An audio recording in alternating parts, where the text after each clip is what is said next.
Assalamualaikum warahmatullahi wabarakatuh. Bismillahirrahmanirrahim. Alhamdulillahirrabbilalamin. Teman-temanku sekalian, alhamdulillah hari ini saya bisa membuat video kembali.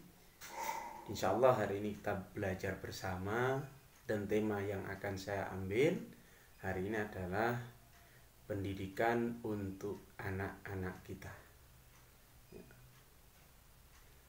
Mengapa? Karena anak ini adalah anugerah yang diberikan oleh Allah, amanah besar yang diberikan oleh Allah yang harus kita jaga. Selain kita jaga, harus kita rawat dengan baik. Ya.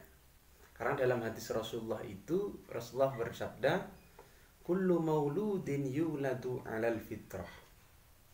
Setiap anak yang dilahirkan ke muka bumi ini itu dalam keadaan suci, ya, bagaikan kertas putih. Fa'abawahu yuhawidani wa yunassirani au yumajjisani. Maka terserah orang tuanya, anak ini mau dibuat apa. Kertas kosong, kertas putih itu mau ditulis apa, ya, terserah pemiliknya. Pemiliknya itu siapa? Yaitu pemiliknya adalah orang tua. Maka dari itu kita harus berhati-hati dalam menulis kertas itu, dalam mau dijadikan apa anak itu, ya. Kalau dalam hadis itu terserah orang tuanya mau dijadikan Yahudi, Nasrani atau seperti apa. Maka dari itu kita sebagai orang tua juga harus tahu mana pendidikan yang cocok, yang baik untuk anak kita. Baik untuk bekal anak kita di dunia maupun untuk bekal nanti anak kita di akhirat kelak. Dalam Quran surat Luqman diceritakan bahwa ketika Nabi Luqman berwasiat kepada anaknya, apa yang beliau wasiatkan? Ya. Dalam ayat tersebut berbunyi, wa idh qala Luqmanu li ibnihi wa huwa ya'iduhu ya bunayya la tusyrik billah. Ya.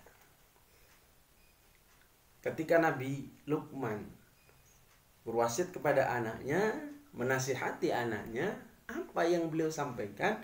La tusyrik billah. Jangan sekali-kali engkau mensekutukan Allah. Ya, syirik kepada Allah. Kenapa? Karena inna syirka la zulmun azim. Karena sungguhnya syirik itu adalah sebuah perbuatan zalim yang sangat besar, yang tidak akan diampuni oleh Allah. Satu dosa yang tidak akan diampuni Allah itu adalah salah satunya adalah syirik. Satu-satunya adalah syirik. Kalau dosa yang lain masih bisa diampuni, akan tapi sudah mensekutukan Allah itu sudah tidak bisa diampuni lagi. Maka dari itu kita sebagai orang tua itu, anak itu akan bisa membawa kita nanti ke surganya Allah, bisa menarik nanti ke surganya Allah. Bahkan sebaliknya, anak juga akan bisa menarik kita ke nerakanya Allah. Kenapa anak bisa menarik kita ke nerakanya Allah? Ya karena kita ketika anak itu kecil, ya, ketika sejak kecil tidak pernah kita ajarkan hal-hal yang baik. Baik itu untuk agamanya ataupun untuk kehidupan sehari-harinya. Seperti itu. Kemudian dalam hadis Rasulullah disebutkan, Rasulullah bersabda, "Adibu auladakum ala salasi khisalin." Didiklah anak-anakmu atas 3 perkara, katanya Rasul. Ini yang pertama yang harus diberikan kepada anak-anak kita. Ini pendidikan yang utama. Ada 3. Hubbi nabiyikum. Yang pertama adalah cinta kepada nabinya.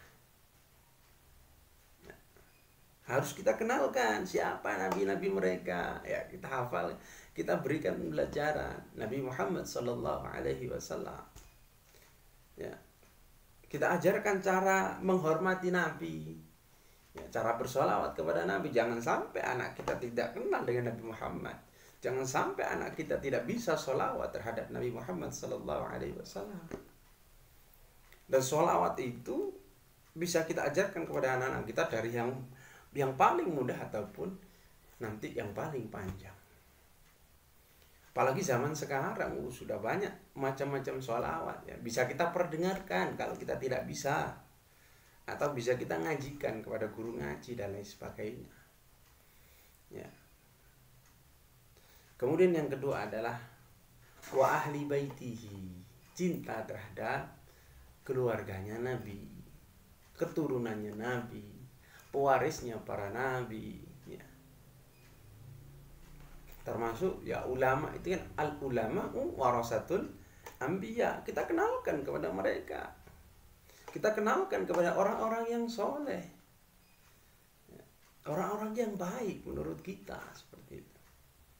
Jangan sampai kita kenalkan orang-orang yang itu bahkan bisa membawa dirinya tersesat.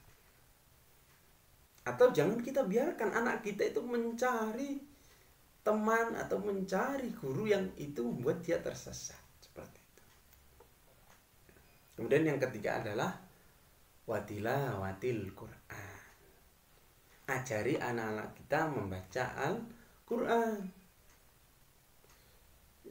Karena Al-Quran itu adalah pedoman hidup bagi umat Islam. Jadi anak kita ketika baru lahir, kita sudah ikrarkan anak kita sudah adanya anak kita untuk menjadi seorang muslim. Sudah kita ikrarkan anak kita itu menjadi seorang muslim. Maka dari itu kita harus ajarkan kepada mereka pedoman-pedoman yang harus mereka lakukan, yang harus mereka ikuti dalam kehidupan mereka. Yaitu ada di mana? Yaitu ada di Al-Quran. Dalikal kitabu la raiba fi hudal lil muttaqin. Al-Quran itu adalah ya, tidak ada keraguan di dalam Al-Quran itu. Untuk apa sih Al-Quran itu? Untuk petunjuk bagi orang-orang yang bertakwa. Jangan sampai anak-anak kita tidak bisa baca Al-Quran ya. Iman kita. Kenapa? Karena nanti ketika kita sudah meninggal, ketika kita sudah wafat, tidak ada yang kita harapkan dari anak kita kecuali doa. Ya. Dalam hadis lain disebutkan, fa idza mata ibnu Adam in qata'a amaluhu illa salas. Ya. Apabila seorang anak Adam, ya, manusia sudah meninggal dunia, maka semua terputus amalnya. Semua terputus. Kecuali 3 perkara. Yang pertama adalah shadaqatun jariyah. Sedekah kita. Kalau kita pernah sedekah itu tidak akan terputus. Pahalanya akan terus nyambung ketika sudah meninggal pun. Selama sedekah kita itu masih bermanfaat, maka terus mengalir. Kemudian al-ilmu yuntaba'u bihi. Ilmu yang bermanfaat. Dan yang ketiga adalah awaladun salihun yad'ulah. Anak yang soleh yang mendoakan orang tuanya. Maka ketika sudah wafat nanti yang kita harapkan tidak ada lain, doa hanya. Maka dari itu bagi kita yang punya anak itu mungkin masih kecil atau bahkan sudah dewasa, tidak ada kata terlambat.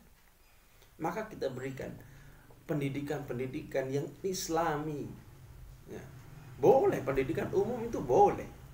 Pendidikan yang lain ya, sekolah sampai tinggi itu bagus, harus kita dukung.